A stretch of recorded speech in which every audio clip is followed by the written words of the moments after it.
Semoga yang subscribe diberikan rezeki melimpah dari jalan tak terduga. Dan yang like komen, dimudahkan jalannya menuju surga di hari akhir nanti. Siapa yang tak mendengar nama Qorun? Dia adalah seorang sosok kaya raya di zaman Nabi Musa yang namanya melegenda hingga sekarang. Kisahnya diabadikan dalam Al-Quran, bahkan menjadi peribahasa atau ungkapan di masyarakat guna menggambarkan seseorang yang mirip dengan tabiatnya atau menisbatkan harta yang ditemukan terpendam dalam tanah sebagai harta Qorun. Qorun adalah miliarder kaya raya yang hidup sejaman dengan Nabi Musa. Saking kaya rayanya, Qorun setiap kali keluar dari rumahnya, ia didampingi dengan 300 pelayan laki-laki dan 300 pelayan perempuan. Qorun juga dikawal oleh 4.000 pengawal yang diiringi 4.000 binatang ternak ditambah 60 ekor unta yang khusus membawa kunci-kunci gudang penyimpanan harta kekayaannya itu. Itu dilakukan semata-mata sebagai bentuk kesombongan bahwa dialah manusia paling kaya, paling terhormat, dan memiliki pengikut setia. Ia merasa lebih mulia dibandingkan Nabi Musa alaihissalam. Orang-orang tentu saja akan penasaran seberapa banyak harta kekayaan Qorun jika pengawal dan pembawa kunci gudang kekayaannya sebanyak itu. Lalu berapa banyakkah harta yang dimiliki Qorun yang disimpan di dalam gudangnya tersebut?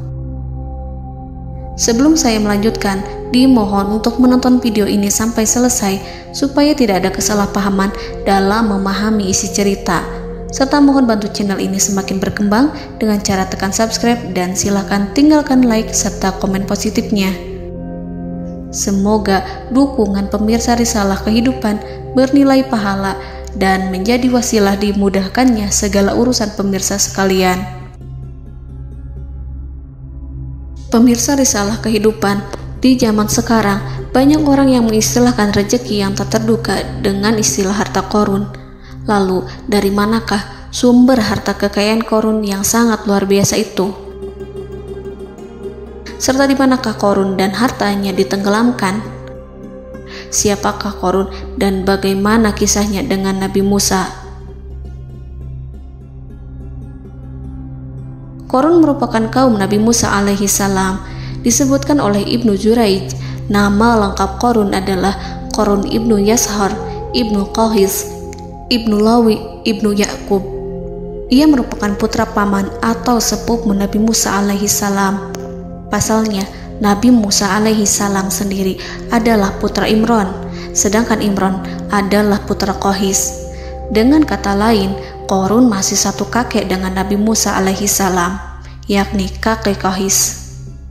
Ia adalah umat Nabi Musa yang taat.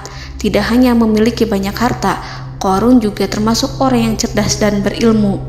Ia menguasai ilmu duniawi dan ilmu ukhrawi, dan tercatat bahwa Qorun adalah ahli di bidang kimia. Dirinya tercatat sebagai ahli kitab Taurat setelah Nabi Musa.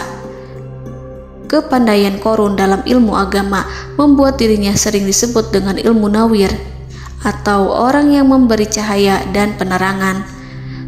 Suaranya terkenal merdu dalam membaca kitab Taurat. Selain itu, Qorun juga lihai dalam berbisnis. Ia mengetahui trik investasi yang menguntungkan, serta jalur perdagangan internasional yang strategis di zamannya. Kekayaan Qorun begitu banyak, sebagaimana tercatat dalam surat Al-Qasas ayat 76.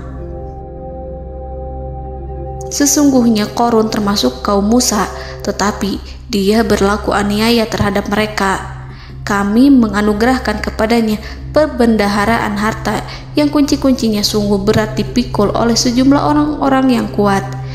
Dalam riwayat Kaisamah disebutkan, kunci gudang kekayaan Qorun dibutuhkan 60 bigol atau sejenis kuda kecil. Ukuran kuncinya sebesar jari, bahannya terbuat dari kulit, dan setiap kunci digunakan untuk satu gudang. Maka keluarlah Qorun kepada kaumnya dalam kemegahannya. Para ulama tafsir menjelaskan Qarun keluar dengan mewah diiringi dengan 300 gadis berbaju merah dan 4.000 kendaraan kuda. Tak heran, iring-iringan Qarun itu mengundang decak kagum mereka yang gandrung terhadap harta kekayaan. Sebagaimana yang terekam dalam ayat Al-Quran, moga-moga kiranya kita mempunyai seperti apa yang telah diberikan kepada Qarun. Sesungguhnya ia benar-benar mempunyai keberuntungan yang besar. Quran Surat Al-Qasas ayat 79. Namun tak sedikit kaumnya yang mengingatkan. Ingatlah ketika kaumnya berkata kepadanya, janganlah engkau terlalu bangga, sesungguhnya Allah tidak menyukai orang-orang yang terlalu membanggakan diri atau farihin. Ulama menafsirkan istilah farihin di sana juga berarti takabur, zolim, berbuat kerusakan, arogan, dan tak mau bersyukur terhadap nikmat. Qarun dikisahkan memiliki ribuan kuda yang berisikan emas dan perak. Bila keluar rumah, Qarun selalu berpakaian mewah dan dikawal 600 pelayan dan diiringi 4.000 ekor kuda serta 60 ekor unta yang membawa kunci-kunci gudang kekayaannya. Namun, sayangnya Qarun kemudian membangkang pada Nabi Musa dan menjadi pengikut setia Fir'aun. Mengenai dari mana asal-usul kekayaan Qarun, ada beberapa riwayat yang memberitahukan tentang asal-usul kekayaan Qarun. Sumber pertama menyebutkan bahwa jauh sebelum memiliki kekayaan, Qarun hanyalah seorang lelaki miskin yang tidak mampu menafkahi keluarganya. Anaknya sangat banyak. Lalu suatu ketika Qarun datang kepada Nabi Musa. Ia meminta Nabi Musa alaihi salam untuk mendoakannya agar Allah memberikan harta benda yang banyak. Qarun juga meminta Nabi Musa mengajarinya ilmu kimia dan ilmu-ilmu kehidupan lainnya. Qarun dikenal sebagai orang yang soleh dan mengikuti ajaran Ibrahim dengan baik, sehingga tanpa pikir panjang, Nabi Musa alaihi salam menyetujui permintaannya. Allah Subhanahu wa ta'ala mengabulkan doa Nabi Musa. Qarun diberikan kecerdasan luar biasa dan menguasai ilmu yang telah diajarkan kepadanya. Qarun menguasai teori dan praktik pembuatan emas permata dan beragam perhiasan mewah lainnya. Ia juga pakar dalam ilmu arsitektur, rancangan bangunan, penataan kota, dan lain sebagainya. Tidak lama setelah itu, hidupnya berubah. Qarun pun hidup dengan bergelimbang harta. Ribuan gudang yang dimilikinya penuh dengan emas dan perak. Namun, sayangnya, keberuntungan yang didapatkannya membuatnya gelap mata. Qarun mulai hidup dengan penuh pamer, keangkuhan, dan penuh kesombongan. Kekayaan yang diberikan Allah Subhanahu wa ta'ala membuatnya lupa dengan Sang Maha Pemberi. Qarun merasa lebih terhormat dan mulia dibandingkan Nabi Musa. Ia pun akhirnya membelot dan durhaka pada Musa. Ia mengingkari janji-janjinya dulu dan beralih menjadi pengikut Fir'aun yang setia. Loyalitas Qarun terhadap Fir'aun membuatnya diangkat menjadi kepala mandor yang membawahi ribuan pekerja. Dikisahkan bahwa Qarun bersikap semena-mena terhadap para pekerja. Ia tega memotong upah mereka. Ia melakukan korupsi demi membangun istana dan kemegahannya sendiri, dan untuk membangun gudang-gudang penyimpanan harta yang telah ia kumpulkan jauh-jauh hari. Ketika datang perintah zakat, Nabi Musa alaihi salam pergi menemui Qarun dan memerintahnya mengeluarkan zakat sebesar 1 dinar dari setiap 1000 dinar hartanya, 1 dirham dari setiap 1000 dirham, 1 kambing dari setiap 1000 kambing, dan seterusnya. Setelah Qarun menghitung seluruh hartanya, ternyata jumlah zakatnya sangat besar. Kekikirannya pun mulai menghalangi hatinya untuk mengeluarkan zakat. Qarun enggan membayar zakat ketika Nabi Musa alaihissalam menagih zakat yang diperintahkan oleh Allah untuk ditunaikan olehnya. Ketika Qarun dimintai zakat, ia langsung marah dan tidak memberikan sedikit pun kekayaannya.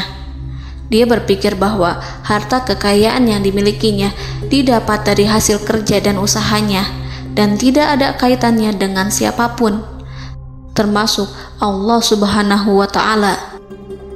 Janji Qarun untuk lebih taat beribadah dan membantu sesama jika diberi kekayaan oleh Allah dilupakannya. Dia mempergunakan kekayaannya tersebut dalam kesesatan, kezoliman, dan permusuhan, sehingga membuatnya menjadi sombong dan terlena. Orang-orang beriman pada masa itu sering menasihati Qarun untuk bersyukur atas nikmat yang telah Allah berikan, tetapi dia tidak mengindahkan nasihat tersebut. Dari sikapnya tersebut sudah jelas bahwa Qarun tidak membutuhkan nasihat kebenaran, bahkan merasa tidak takut dengan ancaman Allah. Sebab Qarun merasa sudah memiliki segalanya. Qarun merasa dirinya hebat dan pintar serta punya banyak pengikut setia, punya banyak pengawal dan merasa aman karena dekat dengan Raja Fir'aun. Qarun berkata, "Sesungguhnya aku mendapatkan harta ini karena ilmu yang ada padaku."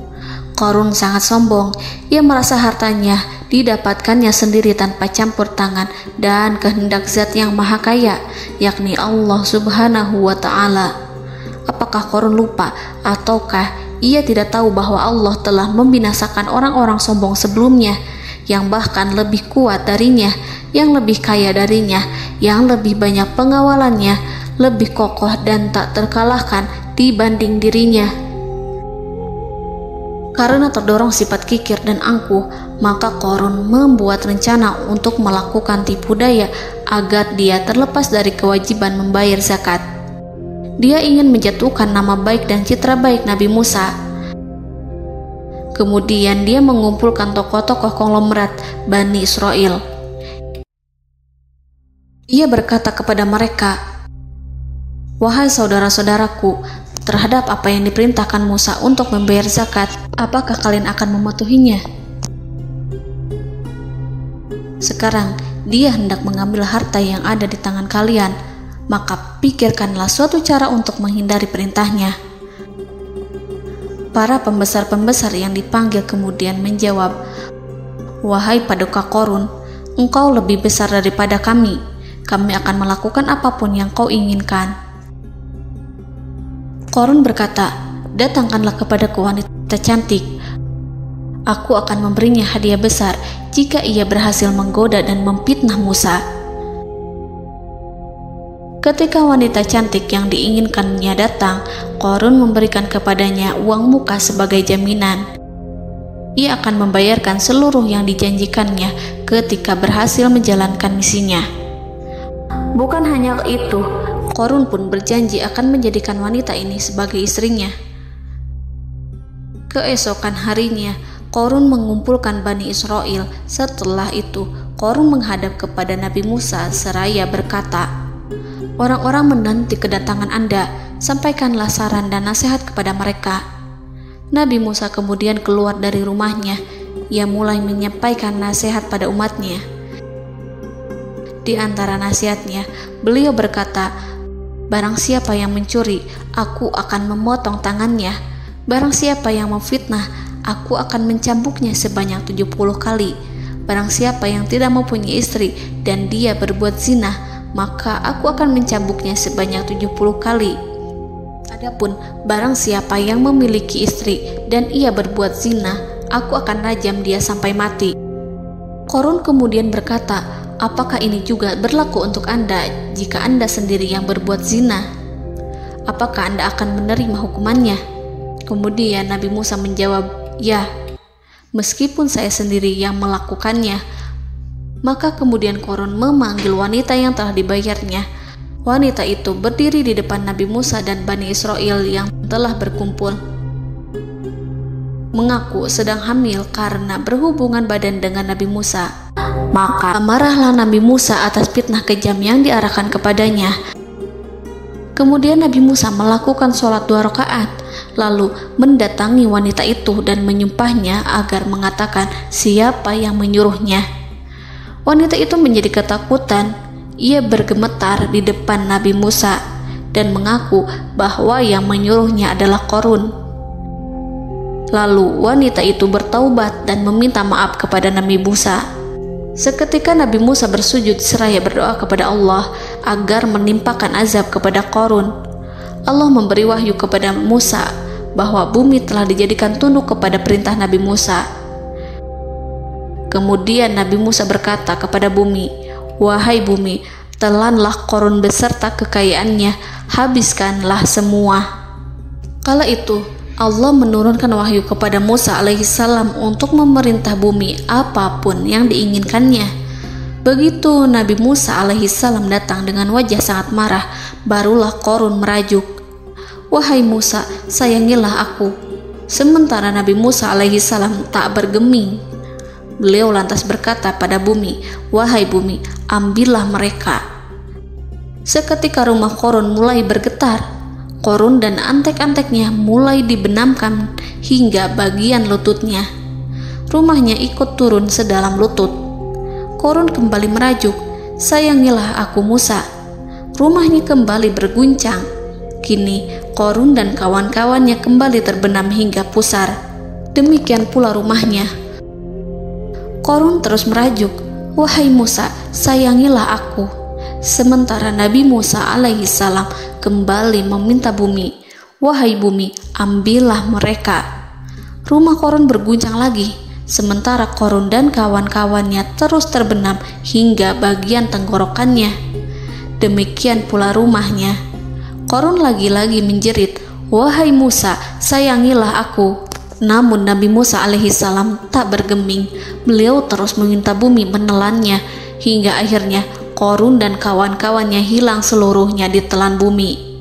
Tak lama setelah itu Allah berkata, "Wahai Musa, apa yang membuatmu bersikap demikian? Padahal demi kemuliaanku, andai dia Qarun berdoa kepadaku, niscaya aku akan rahmati. Maka kami benamkan dia beserta rumahnya ke dalam bumi, maka tidak ada baginya satu golongan pun yang akan menolongnya selain Allah, dan dia tidak termasuk orang-orang yang dapat membela diri." Quran Surat Al-Qasas ayat 81. Lalu di manakah lokasi ditenggelamkannya Qarun beserta harta bendanya? Konon berdasarkan kepercayaan beberapa masyarakat setempat, Qarun ditenggelamkan di sekitar sungai atau danau Moris yang terkenal di kota Payom, negara Mesir. Qarun konon mendirikan istana dan di tempat itu pula ia ditenggelamkan. Dahulu, Qarun berkeinginan membangun sebuah istana, namun tidak diizinkan oleh Fir'aun jika istana itu dibangun di samping istana Fir'aun. Terlebih, Qarun juga tidak ingin membangun istana di tengah pemukiman Bani Israel yang terletak di tanah Jasan. Fir'aun pun memberikan tanah di wilayah Fayom. Kemudian di tepi sungai Payom inilah Qarun membangun istananya yang megah, dan di dalamnya ia membangun Al-Khunuj, gudang penyimpanan harta berisi emas dan perak. Salah satu bukti arkeologis yang dapat dijumpai di lokasi tersebut adalah runtuhan bangunan yang diduga sebagai tempat tinggal Qarun yang berjarak sekitar 2 km dari Danau Qarun. Menurut beberapa sumber, bangunan yang masih berdiri kokoh tersebut adalah benteng yang dibangun oleh Qarun. Namun ada juga yang mengatakan bahwa bangunan tersebut adalah tempat tinggalnya. Wallahu a'lam.